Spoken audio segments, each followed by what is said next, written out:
everyone, welcome back to the channel. So as a seasoned journal girl, I have made quite a few videos on my channel about various tips and advice that I have when it comes to journaling. But today I want to get into the things that I have learned throughout my years of journaling, and hopefully these little tips and advice can help you have a smoother journaling journey. So the first thing we have to talk about is journaling supplies. I feel like with social media, it's really easy to convince yourself that you need this massive stationery collection in order to start a journal, and that's just not true. Of course, it's really fun to have all of these unique tools and maybe like a different sticker sheet for every theme that you want to do in your pages, but at the end of the day, it's really just unnecessary in my opinion. With junk journaling in particular, I feel like the best supplies that you can have are the free souvenirs and ephemera that you collect in your everyday life. And for me personally, I feel like just a few washi tapes, a few stickers, and my photo prints is all I really need to make a page. Another option is that you can actually thrift a lot of your craft supplies, so the actual stationery itself, of course, and then also different books and magazines that you can use as cutouts in your journal work too. So next up, you cannot fall into the lie that your life is too boring to journal about. The topics and pages of your journal don't always have to be about these big life events or even your life in general. You can literally make a journal page about whatever you want. It could be your favorite show, your favorite food, your favorite movies. My personal favorite thing to journal about that isn't life related are Pinterest mood boards or vision boards, where I literally will just gather pictures that I have saved on Pinterest and collage them onto the page. My friend Troy Nicole actually made a video about this entire topic recently, and it was just so informative. So if you feel this way about your journal in particular, I would really recommend checking out her video. I'll have it down below. But yeah, just don't feel like your journal has to be always about the things that you're doing and your life. And even if you are doing pages about your life, you can make it about just the little simple things that you have going on. It doesn't always have to be something super elaborate and crazy. So I love the fact that there is so much journal inspo that you can find online, but I find that sometimes it can hinder your own personal journaling style, and it can distract you from the fact that your journal can be your own. Especially when I was starting out with my journal, I would almost feel disappointed if my spread didn't look like the one I had saved to my Pinterest board, which really makes me so sad to even think about, because I was just coming into my own style, learning what I liked and didn't like, and there was no reason for me to want my page to look exactly like someone else's. I feel like inspo, of course, should serve as a outline and an idea of how you maybe want to lay out the pictures of your spread or the overall vibe that you want your spread to have. But the truly exciting part of journaling is using your own creativity to make the page unique and feel like you. And just over time, you will eventually come into your own personal journaling style. Mine is still evolving to this day, but you need to allow yourself to actually get to the point of having your own style by not getting too influenced by other people's journal spreads. The next thing that I wished I learned earlier in my journaling journey is that you do not need to be journaling every single day. I definitely understand that with a writing journal, you may want to use this every single day just to develop the habit and have daily entries, but with my personal style of journaling or scrapbooking, I just found that doing it every single day or just too often in general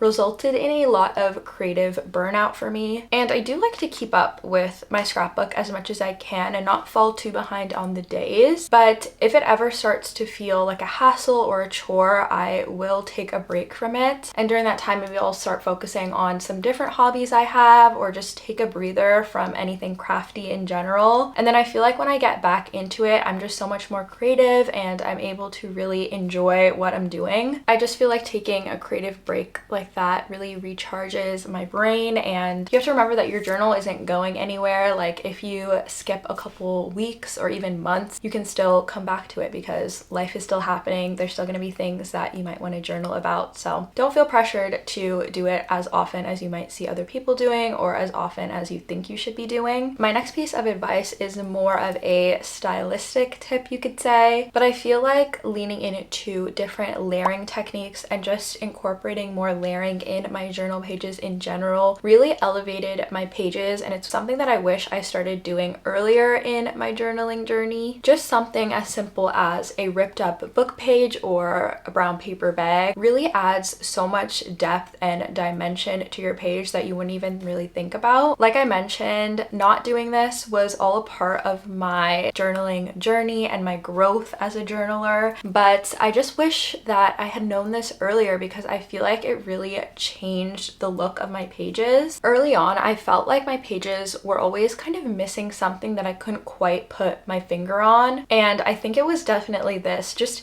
in general adding more to the page to make it less simple and more interesting. This tip doesn't necessarily have to be about layering, but just in general adding as much as you can to the page to make it personalized and make it more than just pictures stuck onto a page, I feel like adds so much. So the last piece of advice that I have for you guys is definitely the biggest lesson that I learned in my journaling journey and is something that I'm still kind of coming to terms with, and that's the fact that your journal is going to have pages that you dislike. And if you're not a perfectionist, you're probably like, girl, what are you talking about? But I'm someone who always wants my spreads to look and turn out the way that I envision them to look like. I'm just a perfectionist, and it took a while for me to realize and understand that journaling is not meant to be perfect. It's supposed to be messy, it's supposed to be creative, and like I mentioned, growing your style over time means that you're gonna go through changes with the way that you make your spreads, and therefore there are going to be pages that you might not like, and that's okay. It's supposed to be creative, it's supposed to be fun, and your journal at the end of the day is for you, so it's not something that has to be 100% perfect every single time. And luckily, with the style of journaling that I personally do and junk journaling in general, I feel like the point of it is supposed to be messy and it's supposed to not look super cohesive all the time. You can have fun with it, and the whole point is that you're just collecting your memories in whichever way that you see fit. I would often actually just rip out journal pages and completely start them from scratch and things like that, and looking back, I just wish that I had kept those pages because, like I said, they show growth and change in your style, and they would be so fun to look back on if I wasn't such a perfectionist about it. So don't be like me. You should be keeping every single journal page that you make because it's a memory and it's something that you can look back on fondly no matter how it turned out. I also love the fact that you can look back on these pages that you maybe didn't like,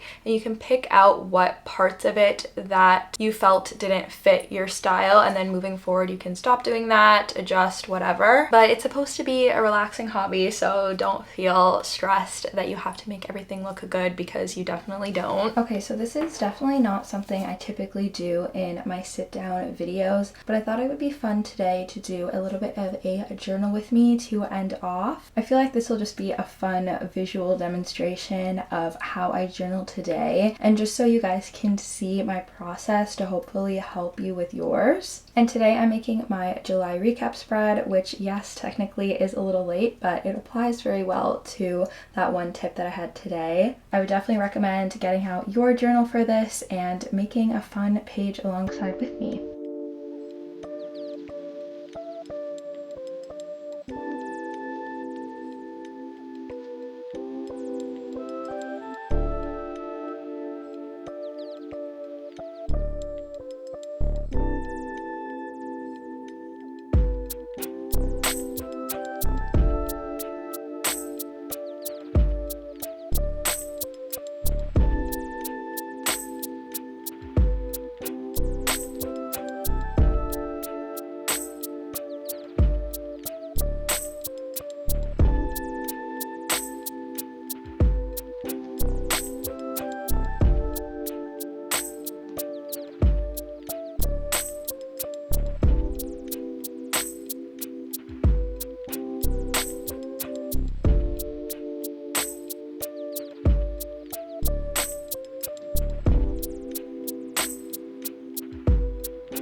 So that is all of the little lessons that I've learned throughout my journaling journey. I know everyone's experience and style is different, but hopefully hearing these little tips inspired you and can help you feel a little bit more comfortable on your personal journey with journaling. Let me know if you have also learned some of these lessons, if this was helpful, or if you have any other little tips and advice. I would love to hear what you guys think, and I will see you in my next video.